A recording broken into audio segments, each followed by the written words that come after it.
Hi guys, I'm back with another video, finally. I've been sick for about a week or something so far, so yeah, there hasn't been any videos or really anything apart from my Instagram updates, which aren't as exciting as YouTube videos. So here we are, back again with one.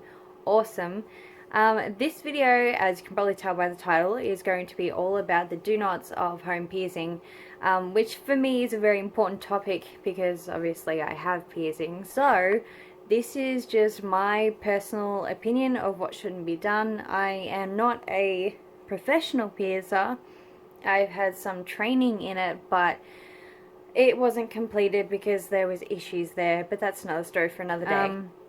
And if you're wondering, I've had one piercing done professionally. That was my nose, right there, the little one there, and you can see it wasn't pierced right. The piercer, it was his first nose piercing. He'd apparently done other piercings before, but not noses. So he went in and did it and screwed it up, and it was a horrible experience.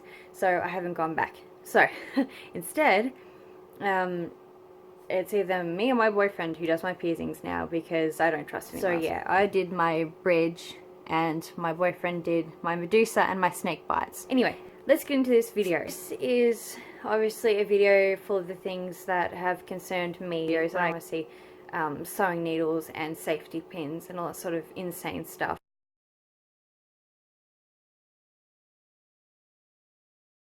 So the first topic that I want to talk about is people who ice the site before they pierce it.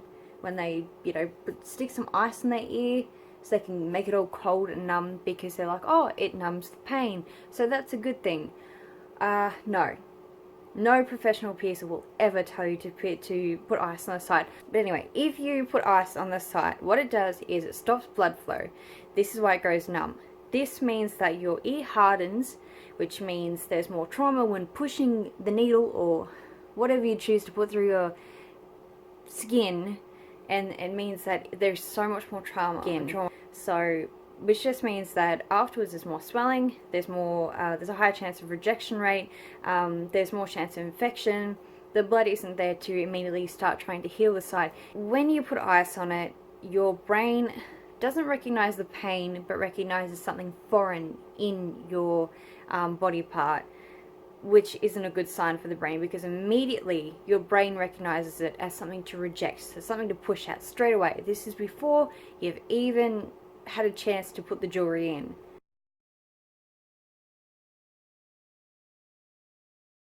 Don't use anything other than surgical grade stainless steel. So this means your needles and your jewelry. Of course, for jewelry you can use Bioplast as well, but generally, obviously, you use a surgical steel. It's the most safest, and it doesn't create an infection and doesn't hold an infection, so it's easy to clean. It's just efficient the way it is. Don't use safety pins. Don't use sewing needles. Don't use pens. Don't do it. Like, why is this such a big thing? Why don't people know this? Or do they know this, but they just don't care? They're just like, yeah, cool, whatever. I'm just gonna go and potentially get a disease. My friend didn't get a disease, so I shouldn't get a disease.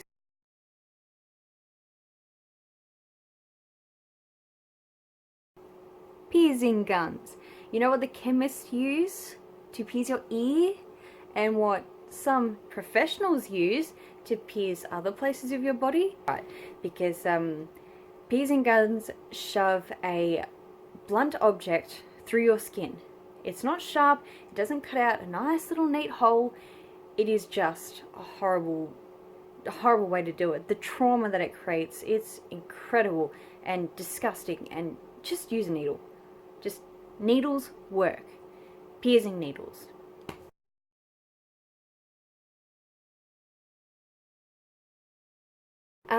Do not use metal clamps when you're piercing if you cannot clean them effectively. If you can't autoclave them or make sure you get off all the blood and the residue and stuff like that, the only way to do this is an autoclave. Everyone knows that all across the world. That's the safety standard. Obviously it varies from country to country, but autoclave is paramount. You need to have clean, sterile equipment, otherwise it's not clean and sterile. It holds bacteria, it holds blood. And if you can't get metal clamps, at least just use some disposable clamps. They generally come in already pre-packaged bags, so you can just use them and you don't have to worry about it, and you throw them out, and they're cheap.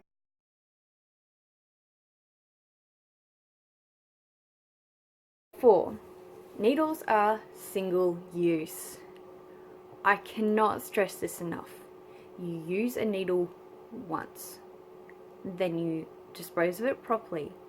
You never use it again. If you're wanting to pierce, you need to pierce like a professional piercer, not like you see on YouTube, because they don't pierce properly. So in Australia, obviously we have fit tanks, and I'm pretty sure they're universally known, but I'm not sure.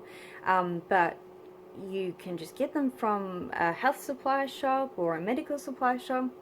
They give them to you for free, and you take them and you just drop the needle in, and it's done. You don't have to think about it. Then once the fit tank is full, you take it back and they dispose of it properly.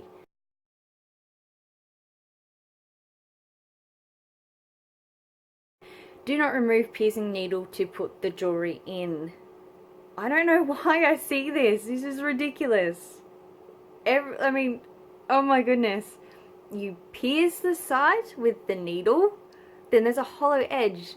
Then in that hollow edge, you stick the thread of the jewelry into it and push it through. Unless, of course, it is a tragus piercing or something awkward like that, where you can't quite do it properly, so you gotta, just like in that tiny little bit, you just stick the needle in, and then on the pointed end of it, then you stick the jewelry through.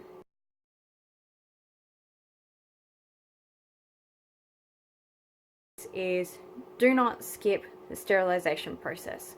None of it. If you don't know the sterilization process, there are a lot of videos out there that you can watch, a lot of educational things. There's also in certain countries or states, they will have their own guidelines as to how to sterilize your equipment and what you're going to use in your jewelry and all that sort of stuff. If you are using acrylic or say a nose stud with little things with little gems in it, it's perfectly fine to cold sterilize, which means that you fill up a little thing full of alcohol solution, like just a little container, and then you put the jewelry in, because it's actually necessary. You cannot autoclave it because it either melts or the stud comes off, like the little gem comes off. So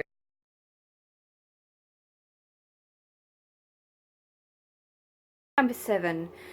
Unless you are an experienced professional piercer, do not use your fingers in place of the clamps. Your fingers can distort places that you're trying to pierce, and also you're under threat of being stabbed by the needle. Especially if you're piercing someone else, this can obviously be very detrimental. So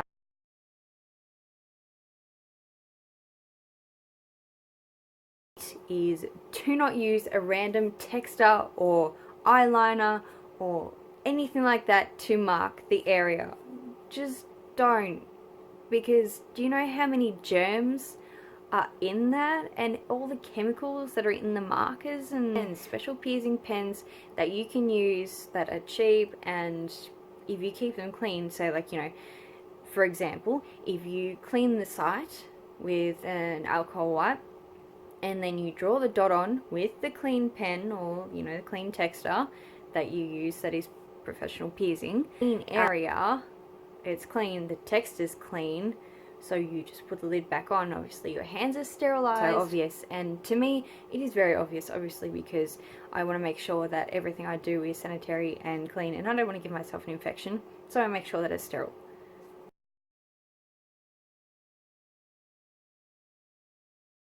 9 is do not close the clamps all the way too, but it's unnecessary to clamp them all the way, because that just hurts, and it's really bad for the piercing site because it actually just makes it swell and distort, and it's horrible.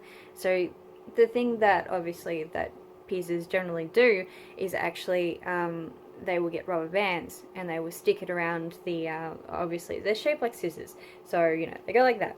So they stick the rubber band around this top bit here, or the bottom bit here, depending on, some people do it different ways, but they do it that way so that there's just a little bit of pressure on it, and it's not, forced on there and hurts and it's terrible.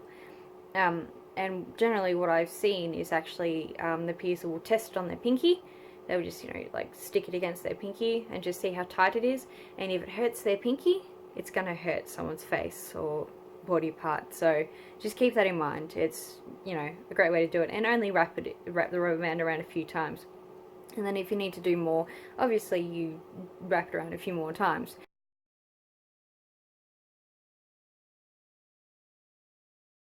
Is do not touch anything but sterile objects after sterilizing hands. This should be obvious. Mistakes do happen, of course, but what you do is you just go back and re-sterilize everything. But nothing. It doesn't matter how clean you think your desk, your bathroom, your kitchen sink, whatever you're piercing yourself on, it doesn't matter how clean you think that is it sterile? Has it been cleaned effectively with hopefully a hospital grade disinfectant?